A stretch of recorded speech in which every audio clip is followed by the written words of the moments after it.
You may have heard of talk over the past few years about settling on Mars. After all, its location seems quite convenient because it's so close to Earth. But why has it remained all talk and not a reality? That's because it's a lot harder than people often make it seem. There are the basics we need to consider: air, water, and food sources. But let's pretend that those are all already taken into account. Instead, let's talk about the solar winds. Now you might be asking me, why do solar winds matter? We don't have to worry about them here on Earth.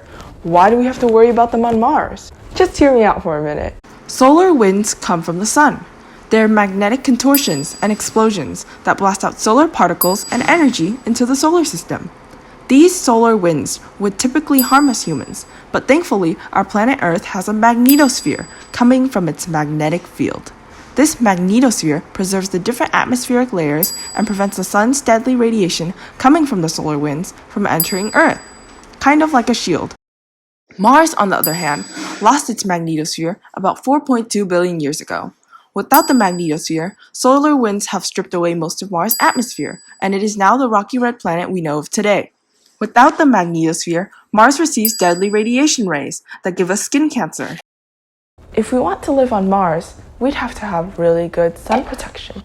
Unfortunately, sunblock won't work on Mars. We'd have to use spacesuits or stay inside all day. Solar winds are also important to consider because they affect our technology. Remember how I said that solar winds are little magnetic explosions coming out from the sun?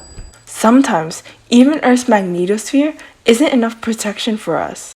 Solar winds can seriously damage solar cells and satellites, and they can even morph and change the magnetosphere. These changes in the magnetosphere can trigger geomagnetic storms, sparking electrical currents within the power lines in the ground. This can lead to large-scale damage to the power lines. Solar winds can unexpectedly destroy satellites and create citywide blackouts on Earth, even with a magnetosphere intact.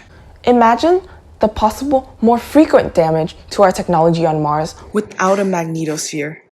Basically, what I'm trying to say is that solar winds are extremely powerful, and they're not just something we can brush aside.